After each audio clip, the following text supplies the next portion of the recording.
il y a ce commandant Péry qui arrive et qui dit « Ou vous faites du commerce avec nous en ouvrant votre marché à nos produits, ou c'est la guerre et vous allez la perdre et je vous tends le futur drapeau blanc que vous allez être obligé de hisser », pour moi c'est ça la métaphore de la guerre économique.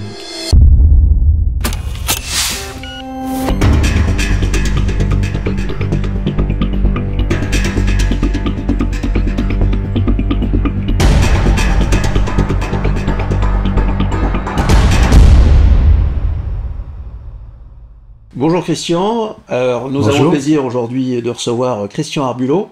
Alors ça me fait très plaisir parce que ça fait quand même très longtemps qu'on se connaît, ça fait une trentaine d'années je crois. Ouais, déjà. Donc c'était au début de l'intelligence économique. Alors je vais te présenter brièvement. Alors tu as un parcours qui est quand même assez étonnant puisque tu commences, tu commences comme militant de l'ultra-gauche violente des années 70 où tu crées un groupe qui flirte avec le terrorisme, enfin qui fait même un peu plus que flirter avec le terrorisme, et on te retrouve quelques années après, d'ailleurs tu pourras peut-être nous en dire un mot, on te retrouve quelques années après comme étant le précurseur des questions d'intelligence économique, puisque tu publies le premier livre, à ma connaissance, le premier livre français sur l'intelligence économique, qui s'appelle Technique offensive en guerre économique, qui va donner lieu à une autre publication un peu plus tard, au début des années 90, sur un livre qui s'appelle La machine de guerre économique, qui sera publié chez Economica. Et puis ce livre va largement inspirer le rapport du plan de 1994, qui est l'acte fondateur de l'intelligence économique en France, c'est vraiment l'acte de naissance. Et puis en 97, tu crées l'école de guerre économique, qui est une référence sur les questions de guerre économique. Et plus récemment, tu publies deux livres.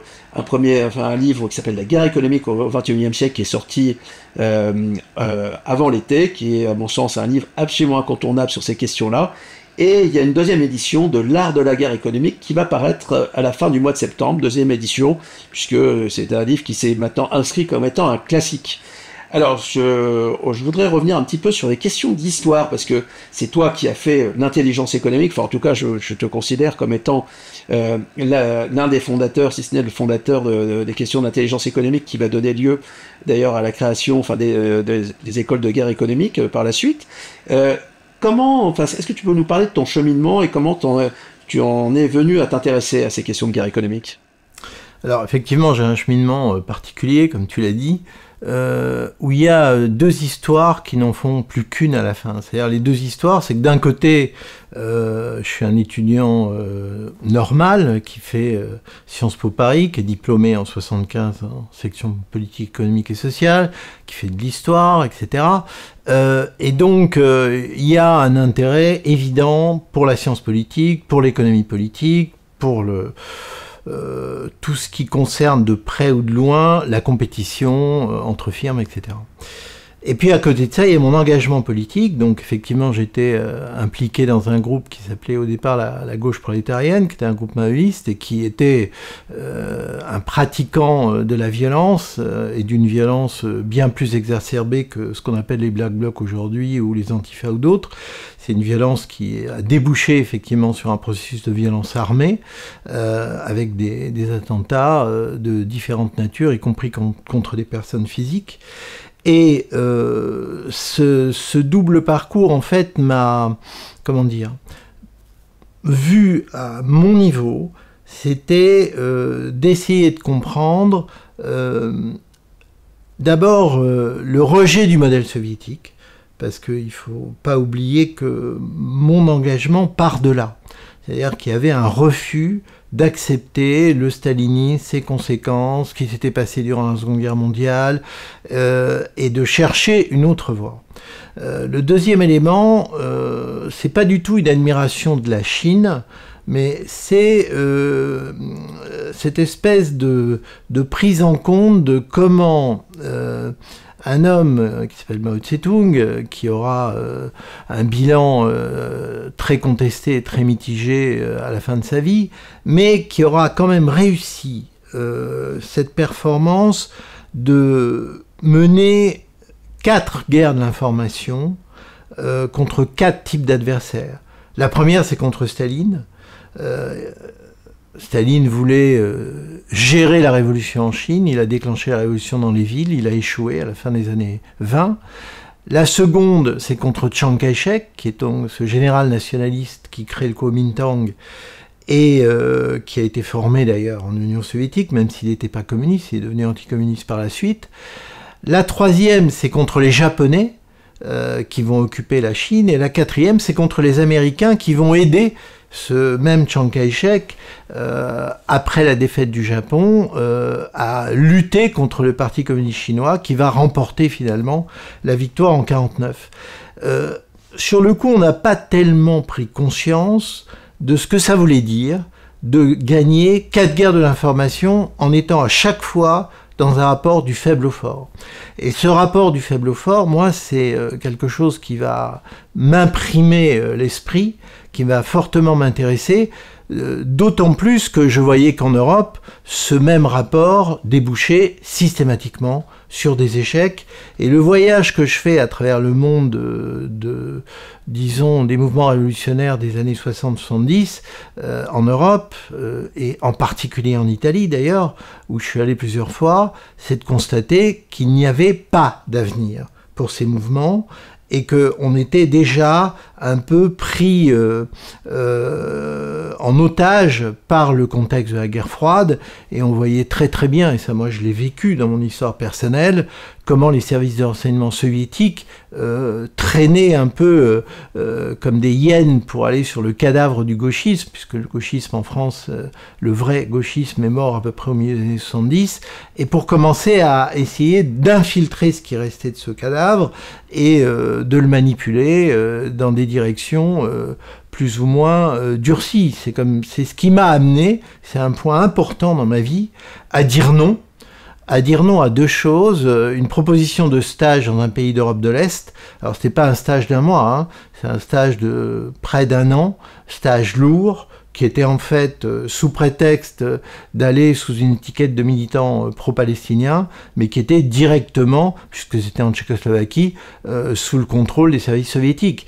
Vous imaginez que si j'étais allé là-bas faire un stage de ce type, je serais devenu un agent soviétique et pas un agent comme ceux qui sont décrits dans le livre de Vincent Gevaert à la solde de Moscou. Non, un agent de terrain avec l'entraînement, c'était tirer plusieurs centaines de munitions par jour, être formé aux techniques du renseignement, dur, etc. Donc ça, j'ai refusé.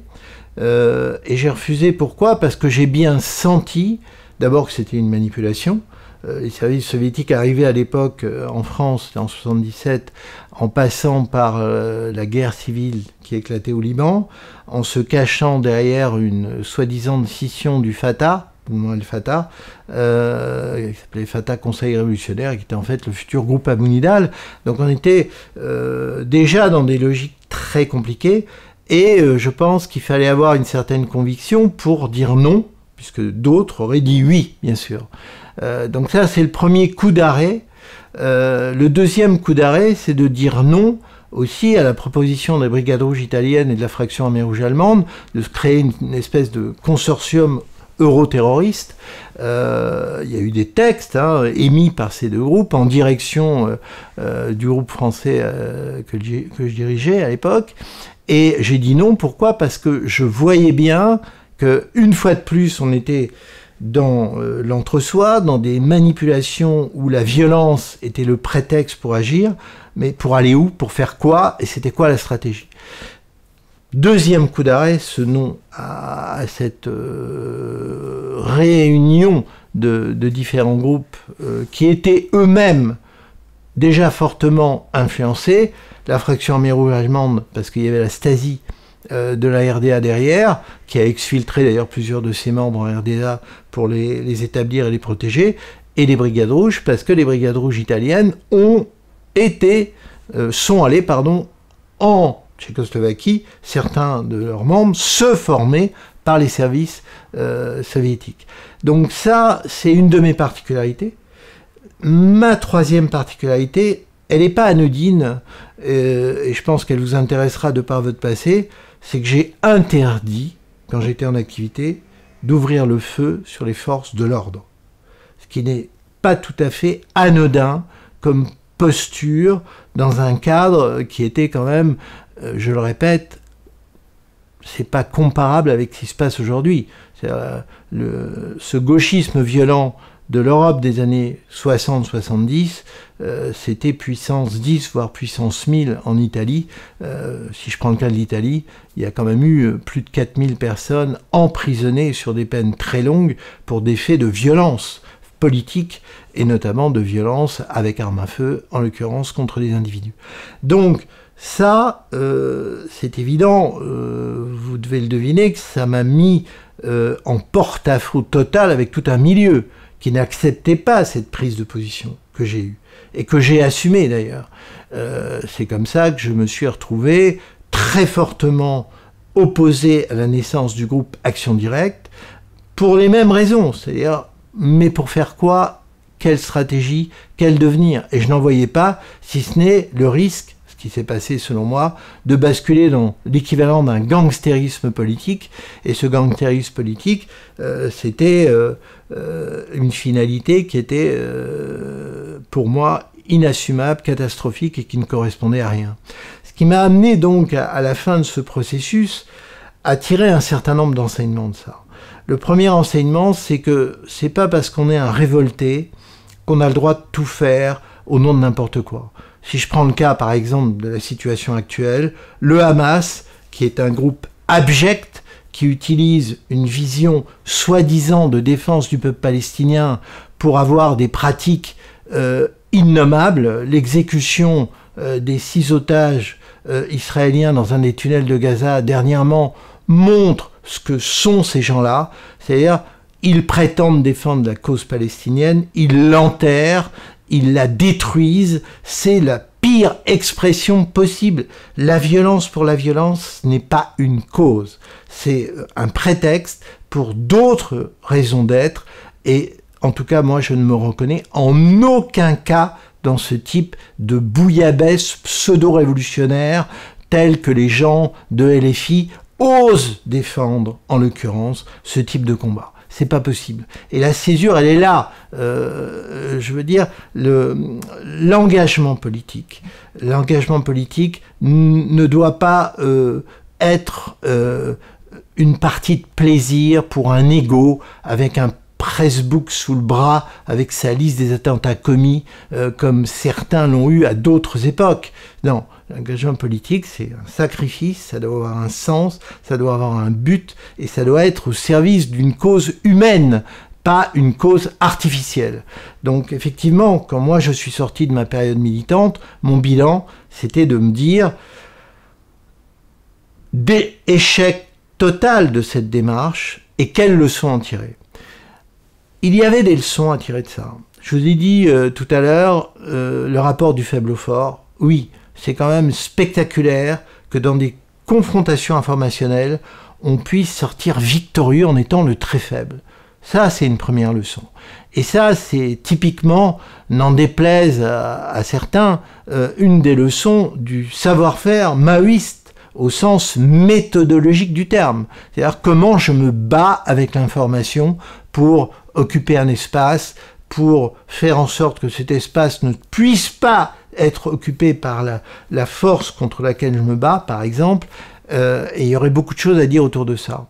Deuxièmement, la deuxième leçon que j'ai tirée, c'est de constater que dans cette démarche subversive, il y avait un savoir-faire qui, si on extrayait l'idéologie, si on extrayait le fanatisme, si on extrayait les stratégies qui ne menaient nulle part, ce savoir-faire pouvait être très fortement utile. Et ça, c'est ce qui a été mon point de rencontre avec les militaires que j'ai rencontrés plus tard, et qui étaient des militaires qui avaient réfléchi à cause des guerres coloniales, qui avaient eu à se confronter au Viet Minh comme au FLN d'ailleurs, etc., et qui n'étaient pas des fanatiques, n'étaient pas des adeptes de la torture à tout prix ou je ne sais quoi, donc qui étaient des gens qui avaient essayé de réfléchir qui avait-il en face d'eux, pourquoi y avait-il des erreurs commises par rapport à ses adversaires, et quelle était la force de ses adversaires. Et mon dialogue donc avec des généraux dont je respecte beaucoup l'image et le parcours, que ce soit le général Alain Guénon de Marolles, donc qui a recréé le service d'action du SDEC au début des années 70, que ce soit le général Pichot-Duclos qui a défendu la cause du renseignement au sein du renseignement militaire et qui a fini sa carrière en dirigeant l'école interarmée du renseignement et des études linguistiques et qui a créé avec moi justement ce département au sein de Défense Conseil International, avant ensuite de créer avec moi l'école de guerre économique en 1997.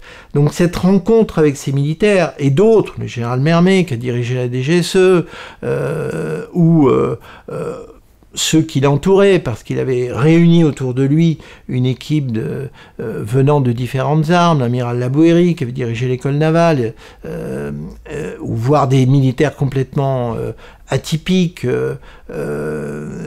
Cette force-là, moi, m'a porté. D'abord, c'est des gens qui ne m'ont pas jugé, qui ont essayé de comprendre mon parcours, qui ont accepté les conclusions que j'avais tirées de ce parcours, et surtout les enseignements que j'en avais tirés, et qui ont confronté ces enseignements avec leurs propres conclusions et leurs propres enseignements. Et là, on est typiquement dans ce que j'appelle une démarche française, originale, c'est-à-dire où il n'y a pas le rejet, mais où il y a l'analyse, la synthèse et la créativité. Et ça, c'est ce qui m'a, moi, permis effectivement, à un moment donné, de m'intéresser, dans un premier temps, au renseignement, et à travers cet intérêt autour du renseignement, dans un second temps, au renseignement économique, et dans un troisième temps, à la guerre économique. Ce cheminement-là qui m'a amené, in fine, à créer ce concept d'intelligence économique et à le porter auprès de l'oreille du politique, Édith Cresson à l'époque, Premier ministre, puis ensuite à avoir ce chemin qui m'a permis de vous rencontrer au début des années 90 jusqu'à aujourd'hui. Comme tu le disais, donc tu as eu 3 phases. Dernière phase t'amenant sur les questions de guerre économique, avec la création de l'école de guerre économique, et puis surtout plusieurs ouvrages tout à fait passionnants sur ces questions-là. Et en fait, le concept de guerre économique n'est pas simple et il n'est pas toujours compris. Alors, les Français ont vu apparaître la guerre économique dans une guerre chaude avec les différentes annonces qui ont été faites pour sanctionner la Russie sur la question du conflit russo-ukrainien. Mais plus largement, on peut se demander si la guerre économique, est-ce que c'est une concurrence exacerbée entre les entreprises ? Est-ce que c'est une hyper-compétition, pour reprendre les termes de Richard Daveny, entre les nations ? Comment pourrais-tu définir ce concept de guerre économique ? Alors, je crois que pour le définir, je vais citer quelqu'un qui est actuellement secrétaire perpétuel de l'Académie française, Amin Malouf, et qui a écrit un livre chez Grasset qui s'appelle « Le labyrinthe des égarés ». Et pourquoi je cite cet auteur ? Parce que justement, il ne vient pas de notre milieu, de l'intelligence économique, des gens qui professionnellement travaillent sur ces questions, mais il vient plutôt d'un milieu littéraire.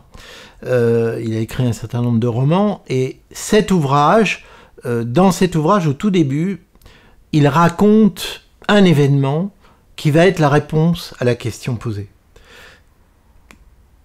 Lorsque le commandant Perry, cet Américain qui arrive avec son bateau de guerre au large des côtes nippones pour porter un message à la fin du 19e siècle au shogun, qui dirige le Japon, cet homme, ce militaire donc, arrive avec un message, et dans ce message, qu'est-ce qu'il est dit ? Nous proposons à votre pays de nouer des relations commerciales, donc de vous permettre de vous ouvrir à notre pays et à ses capacités de production et autres, de commerce. Et Perry de conclure, mais si vous n'acceptez pas, ça sera la guerre. Et le cadeau qu'il offre à son interlocuteur, c'est un drapeau blanc. Alors je trouve que cette petite anecdote historique, qui n'est pas du tout une anecdote, mais elle répond exactement à la question, c'est quoi la guerre économique? La guerre économique, c'est un rapport de force où on voit que dans l'histoire humaine, dans le développement des faits économiques, la puissance, la notion de puissance, qui va ne faire que de croître à travers l'histoire des empires jusqu'à aujourd'hui, elle s'exprime par des événements de ce type. C'est-à-dire pour les États-Unis d'Amérique, qui, n'oublions pas quand même, si on ouvre simplement la case géopolitique, c'est-à-dire la grande déclaration des États-Unis sur le droit des peuples à disposer d'eux-mêmes, à la fin du XIXe siècle, et qu'au même moment, il y a ce commandant Perry qui arrive et qui dit « Ou vous faites du commerce avec nous en ouvrant votre marché à nos produits, ou c'est la guerre, et vous allez la perdre, et je vous tends le futur drapeau blanc que vous allez être obligé de hisser », pour moi, c'est ça la métaphore de la guerre économique. C'est-à-dire que l'histoire du commandant Perry, mais il y en a eu énormément avant lui, et il y en aura énormément après lui. Donc, je note qu'il faut que ça soit un homme qui écrive des romans, mais qui a cette capacité de transcrire d'une manière audible et lisible pour tous quelque chose qui en fait est une évidence. Et cette évidence-là, en 2024, il y a encore des gens qui ont du mal à comprendre ou qui font semblant de ne pas comprendre. Donc, dans ce qui a été dit, oui, bien sûr, la guerre économique, elle va s'exprimer dans la compétition entre firmes. Je discutais encore cet été avec un ami personnel qui a été le conseiller d'un patron d'un grand groupe industriel, et cet homme me disait à quoi je servais dans la firme en question. Je servais à tout faire pour déstabiliser la concurrence, pour faire en sorte qu'elle ne puisse pas lire notre stratégie, pour l'induire en erreur, pour tout connaître de ce qu'elle allait, elle, entreprendre. Et là, on n'était pas du tout dans la concurrence loyale. On était dans autre chose.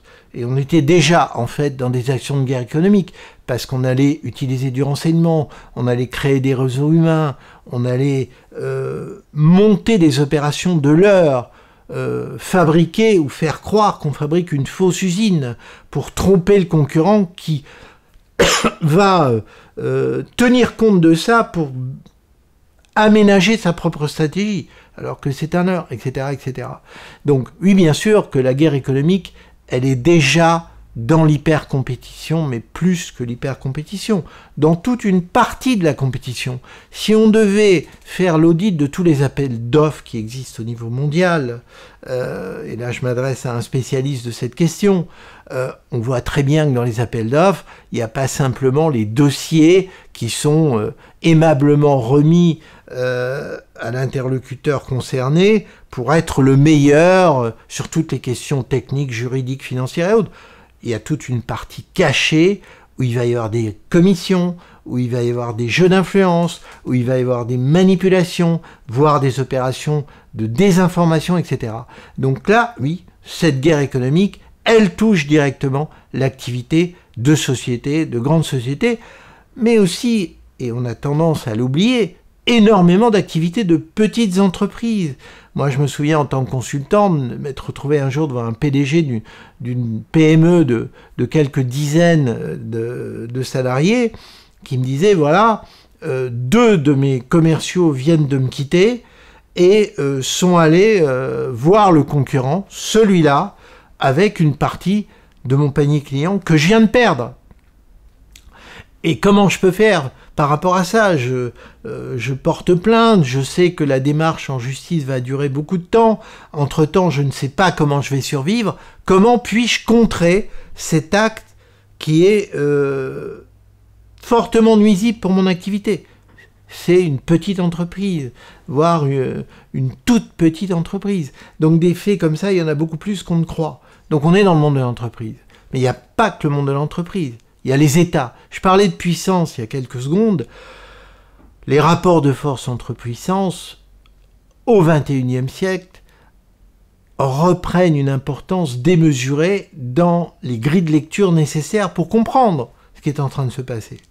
Et on le voit bien, que se passe-t-il quand la Chine interdit aux GAFAM de développer leur activité.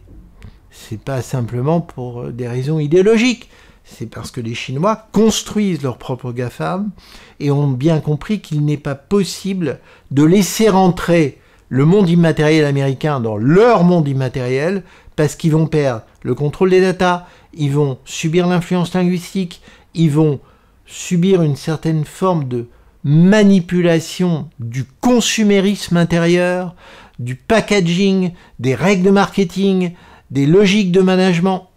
Tout cet ensemble-là, la puissance chinoise a dit non, vous ne pénétrerez pas sur notre étendue commerciale, intérieure, voire extérieure, par rapport aux pays qui sont très proches de nous, etc. Là, on est dans les rapports de force entre puissances. Là, on revient à l'image du commandant Perry. C'est-à-dire que quand les Américains, les GAFAM en l'occurrence, arrivent et tendent la main à la Chine en disant « on va faire Facebook chez vous, on va développer Amazon, etc. », les Chinois disent « non ». Quand ils sont faibles au début, ils les laissent venir. Rappelons-nous la mésaventure qui est arrivée au groupe Murdoch. Les Chinois l'ont laissé venir, l'ont laissé dépenser beaucoup d'argent pour commencer à croire que tout était possible pour développer l'activité de ce premier groupe mondial de presse occidentale en Chine. Et puis, ils ont petit à petit entamé leur phase de grignotage, d'affaiblissement, jusqu'au jour où le groupe Murdoch a dû partir en comprenant qu'il ne pourrait jamais s'établir en Chine. Donc cette notion de puissance, elle est là. Puis il y a une troisième dimension qui aujourd'hui devient de plus en plus importante. C'est les intrusions de la société civile dans l'activité économique, où là, pourquoi on parle de guerre économique?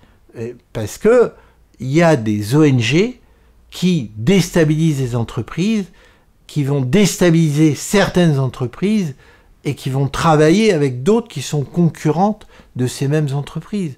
Là, les ONG sortent complètement de leur périmètre initial, elles ne défendent plus la veuve et l'orphelin, elles sont partie prenante de logiques indirectes d'affrontement. Par exemple, dans l'industrie pétrolière, c'est flagrant, où des ONG bien connues vont déstabiliser certains groupes pétroliers et s'allier avec d'autres. Donc là, qu'est devenue l'ONG. Donc on voit que la notion de guerre économique, elle est multiforme, elle est multidimensionnelle, et il est largement temps de s'y intéresser pour ne pas passer à côté du sujet. Est-ce que tu peux revenir sur les questions, justement, enfin les différentes écoles d'intelligence économique ou de guerre économique, enfin les écoles de pensée, c'est-à-dire que bon, il y a une école de pensée française que tu vas pouvoir nous parler et dans lesquelles tu es évidemment extrêmement impliqué. Est-ce que les Américains ont une école de pensée également? Les Chinois, est-ce qu'ils ont structuré quelque chose ou est-ce que c'est uniquement une démarche pragmatique? Est-ce que tu peux revenir sur ces les différentes écoles de pensée? Alors, aux États-Unis, commençons par les États-Unis, en fait, ça a été compliqué aux États-Unis de reconnaître l'existence dans les milieux académiques, hein, entendons-nous bien, de cette dimension-là du problème. En fait, si on regarde, et un jour, je sais plus, sur une chaîne du câble, Histoire, FT Histoire ou Planète, c'était une des trois, je vois un document de propagande durant la Seconde Guerre mondiale fait par les États-Unis contre les Japonais. Et donc c'est un document destiné au grand public américain qui passait dans les actualités cinématographiques avant la diffusion du film. Et là, je vois un discours qui associe très clairement, 1, la guerre militaire, et 2, la guerre économique. C'est-à-dire, on explique ça au grand public américain entre 41 et 45. Mais ce n'est pas parce qu'on explique ça au grand public américain durant cette période qu'après, dans le monde académique américain, on va travailler sur la notion de guerre économique. Rappelez-vous et rappelons-nous durant la période de Reagan, Reagan va déclencher une démarche de guerre économique contre l'Union soviétique. Mais c'est pas parce qu'il le fait, notamment en disant « je ne vais pas exporter autant de blé en URSS que je ne le faisais d'habitude, donc je vais vous fragiliser, donc je vais créer potentiellement des pénuries auprès de la population soviétique ». C'est pas parce qu'il fait ça que dans le monde académique américain, des professeurs d'université vont subitement commencer à travailler sur la notion même de guerre économique.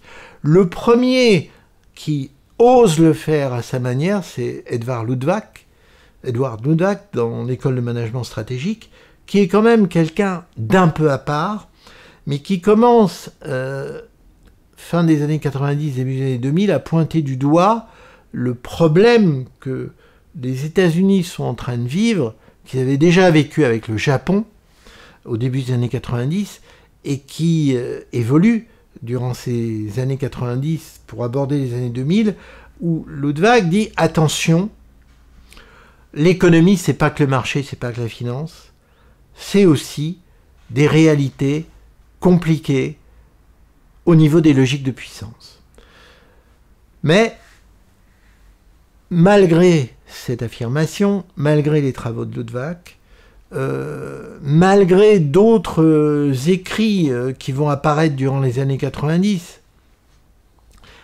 le concept de guerre économique tel que on essaie, nous, de le faire apparaître à partir de l'école de pensée française, ne va pas réellement exister aux États-Unis.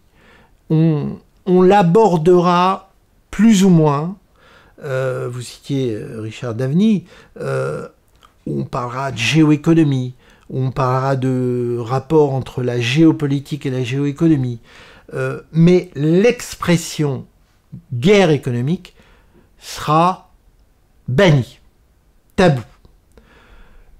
Et il a fallu attendre réellement Trump et l'officialisation du rapport de force entre la Chine et les États-Unis, et pas que sur un plan géostratégique, pour que là, on soit obligé d'admettre qu'il y a une confrontation économique entre la Chine et les États-Unis, validée par Biden après, et qui est toujours dans les tuyaux aujourd'hui, parce qu'elle ne fait que, étape après étape, montrer sa réalité. On le voit bien dans la manière dont les États-Unis commencent à rentrer dans un univers protectionniste à l'égard de la Chine, comment ils étudient d'une manière tout à fait différente qu'auparavant les problèmes de dépendance, notamment sur les microprocesseurs, mais pas seulement, comment ils ont fermé le jeu à Huawei ou à d'autres, c'est-à-dire à l'arrivée sur le marché occidental de tout un système technologique chinois, avec toutes les conséquences qui auraient pu en découler dans les télécommunications et, on peut dire, l'économie numérique et tout ce qui va devenir le marché des data lié à l'économie numérique, etc. Donc ce protectionnisme-là, il est présent en Chine, aux États-Unis, il commence à apparaître ailleurs, en Inde, etc. Et on commence à peine à admettre au niveau de l'Union européenne qu'il y a un problème et qu'il va falloir le traiter. Je dis bien on commence à peine.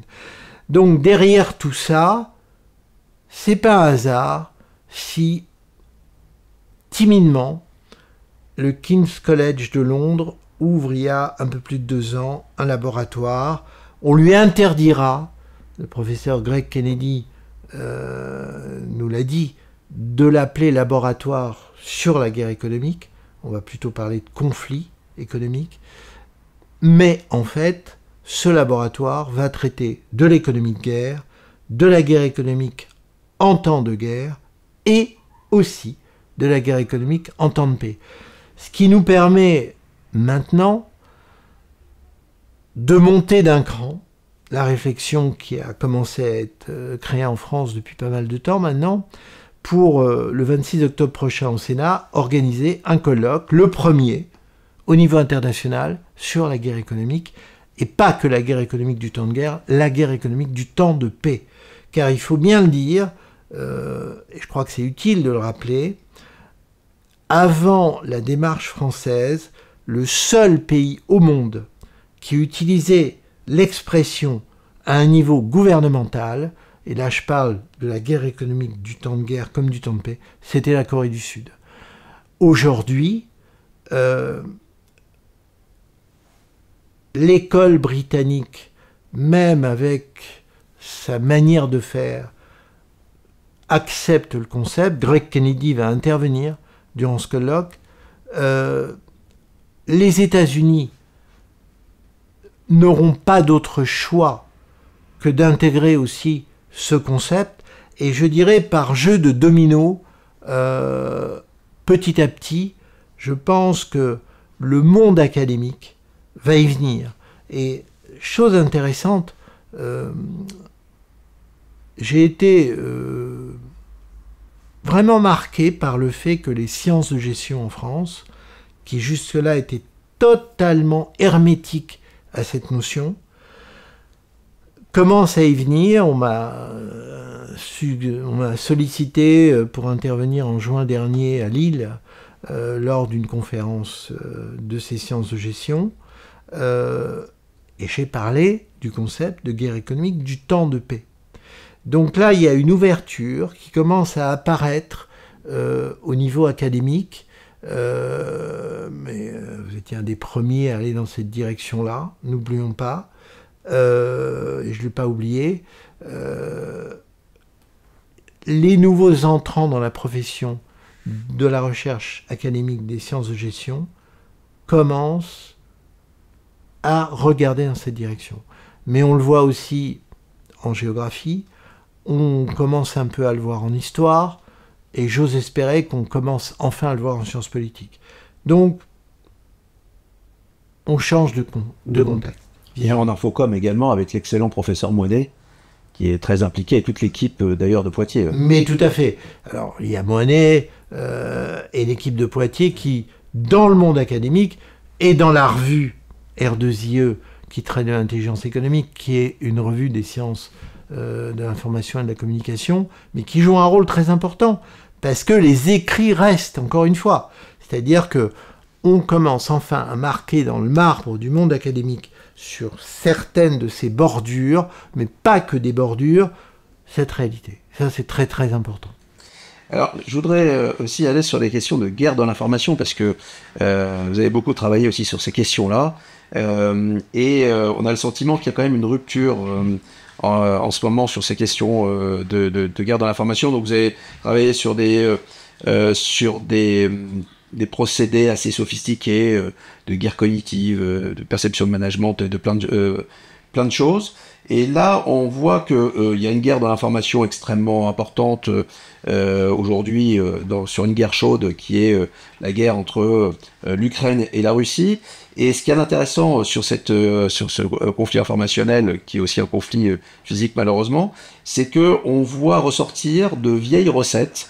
C'est-à-dire que jusqu'à présent on était avec voilà, des procédés assez sophistiqués d'influence, et là on voit que les Russes réutilisent des procédés de désinformation. N'oublions pas que le mot désinformation vient du russe, a été inventé par les Russes, et l'utilisation du mensonge à tout va, la négation de la réalité et autres, et on voit que bon, il y a effectivement deux cibles différentes, puisque les Ukrainiens parlent d'abord aux Occidentaux, donc ils reprennent les codes de la communication. Les Russes parlent à leur population intérieure.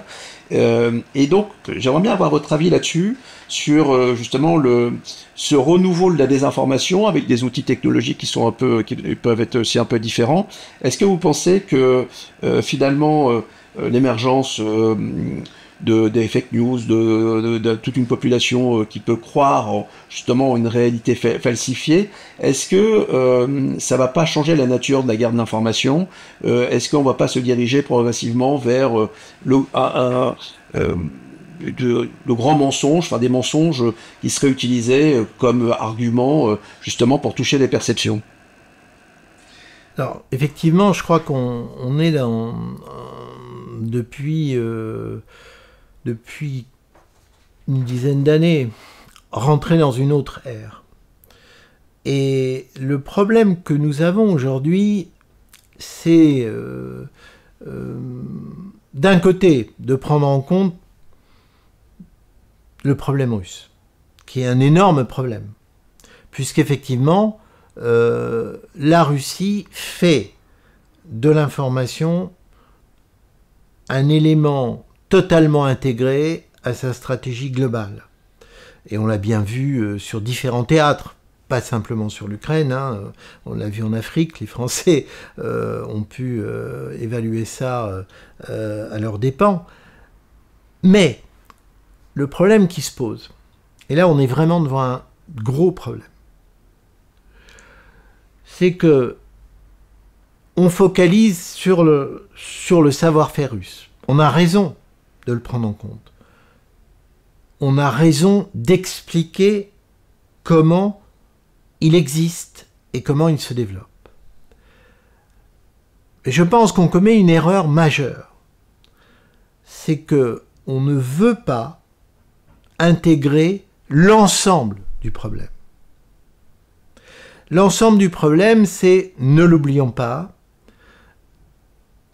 cette notion de désinformation. Si on reste sur la désinformation, parce qu'il y a d'autres notions, vous l'avez dit dans la question posée, qu'ont fait les États-Unis pour déclencher la guerre en Irak? De la désinformation. Les armes de destruction massive, soi-disant détenues par Saddam Hussein, c'était de la désinformation. Avant même la guerre en Irak, quand il y a eu l'opération Tempête du désert,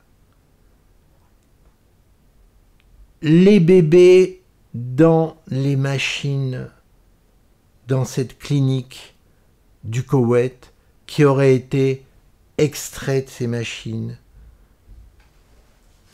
pour les laisser mourir.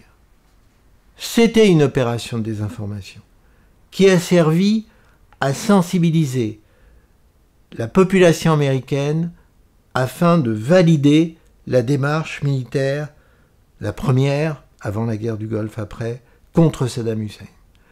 Ça veut dire que une puissance comme les États-Unis utilise 2 fois 2 démarches de désinformation. Et ça, c'est pas possible de ne pas le prendre en compte aussi. Donc le vrai problème qui se pose aujourd'hui, c'est qu'on a une approche partielle de ce sujet. Là, je vois bien un document qui a été sorti par la direction de la communication du ministère des Armées, qui est très très bien fait, mais qui est sur la désinformation russe. Si on veut être sérieux, si on veut qu'un pays comme le nôtre ait une vision très claire de l'ensemble de ce problème, il ne faut pas le traiter que sous un seul angle. Or, le seul angle qui est traité aujourd'hui, globalement, par les autorités françaises, c'est la désinformation russe. Or, il y a, je le répète, d'autres types de désinformation. J'ai parlé de la désinformation américaine, mais je pourrais parler de la désinformation turque, je pourrais parler de la désinformation iranienne, etc., etc. Mais il y a plus grave dans cette restriction du champ. C'est que, pourquoi je dis qu'on est passé dans une autre ère? C'est parce que dans le domaine économique, sociétal, culturel, religieux, les notions, justement, d'utilisation de l'information sur un plan conflictuel se démultiplient. Or, que ce soit du côté du ministère des Armées, que ce soit dans les écrits officiels de chercheurs de l'IRSEM, que ce soit chez des auteurs, je ne vois qu'une approche très partielle et réductrice du problème. Or, le problème est tellement énorme, prend une place tellement forte aujourd'hui dans le fonctionnement des pays, dans le fonctionnement des sociétés, dans le fonctionnement économique, que cette approche partielle est très fortement pénalisante. Ça veut dire qu'elle nous affaiblit. Elle nous affaiblit. Et ça, c'est un problème très important. Pourquoi je dis ça? Parce que si on regarde vers le passé, si on tient le compte du bilan de ce qui a été dans le passé une véritable culture étatique et militaire de la guerre de l'information, je parle de la période Indochine-Algérie. Les écrits sur cette période, hélas, ne sont que partiels. J'entends par là que, à partir du moment où on sait que, en Indochine, comme en Algérie, les États-Unis voulaient que la France quitte l'Indochine et quitte l'Algérie, il y a eu là des logiques, des manœuvres, voire des manipulations, voire plus, contre les intérêts français, qui n'étaient pas simplement du fait de l'Union soviétique ou de ses alliés, contre l'armée française en Indochine, puisque ces gens-là soutenaient le Viet Minh, ou contre l'armée française en Algérie, puisque ces mêmes pays, Union soviétique et alliés, soutenaient le FLN algérien. Mais il y avait aussi les actions néfastes des États-Unis d'Amérique contre la France en Indochine, puis en Algérie.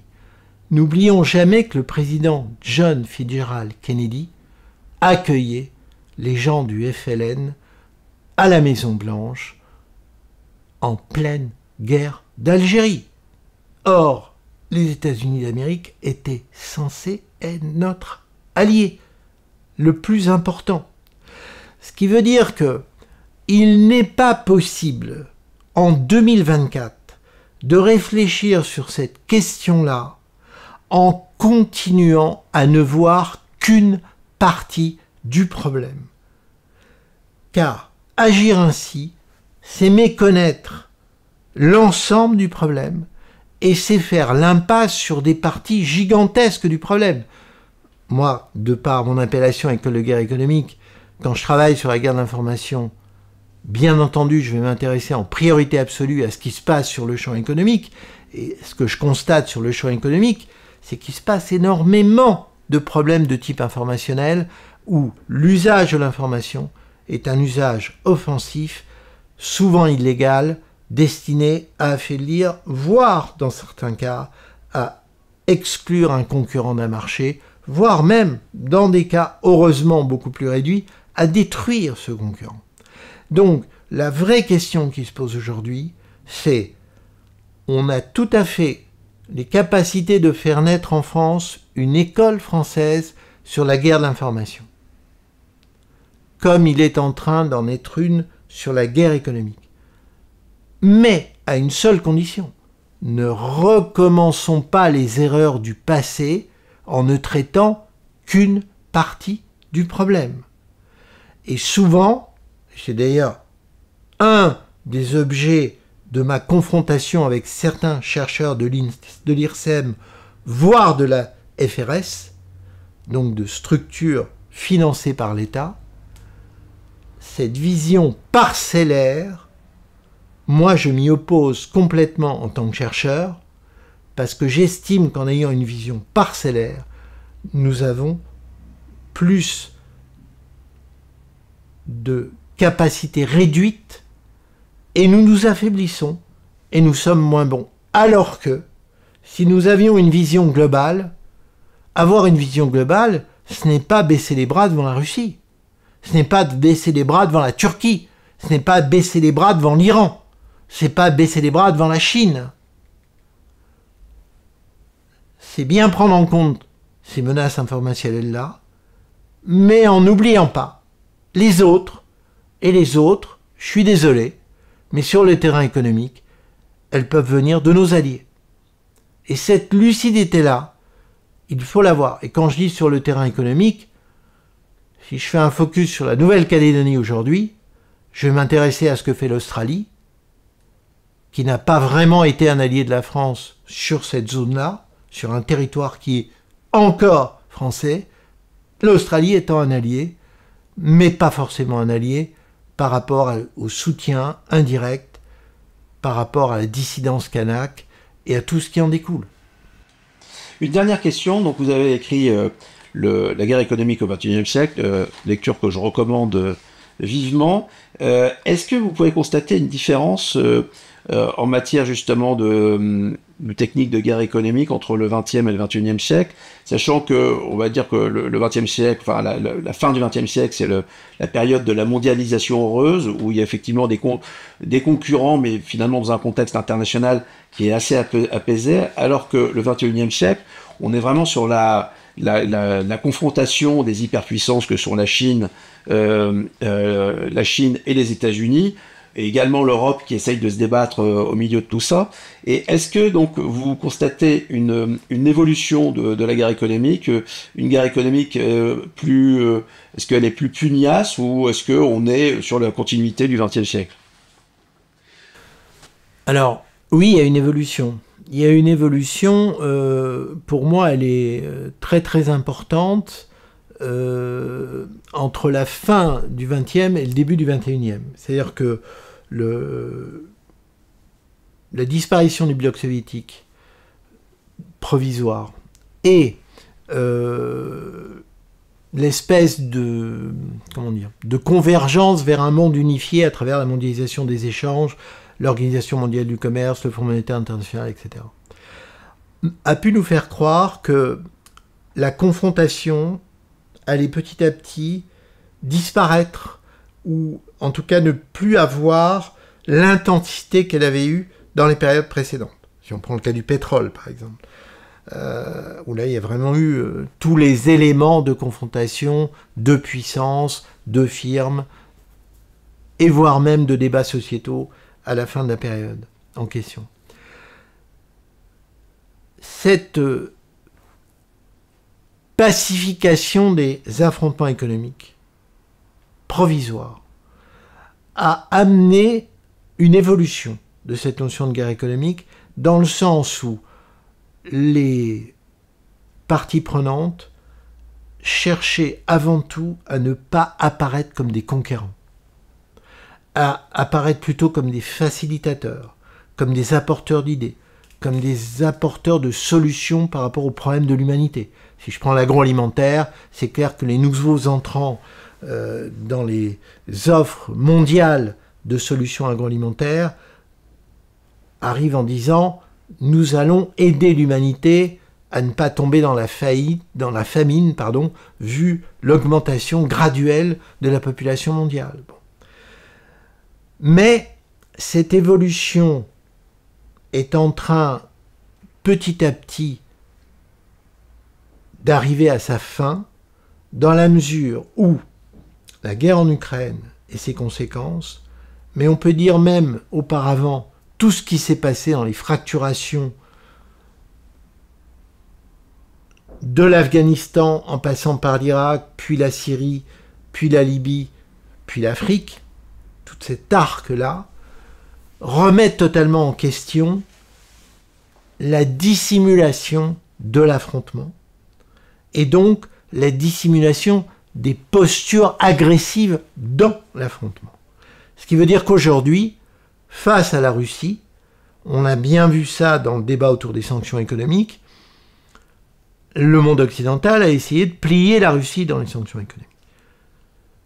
Donc il ne se cachait plus. Sanctions. Mais on voit aussi que dans la réapparition du protectionnisme, le conquérant et le défenseur ne se cachent plus non plus. Ce qui veut dire que lorsque Elon Musk dénonce l'attitude d'un juge brésilien par rapport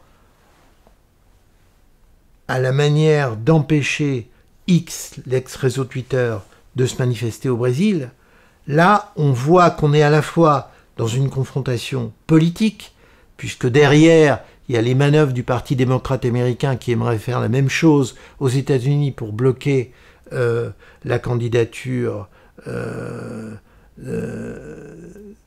opposée aux démocrates.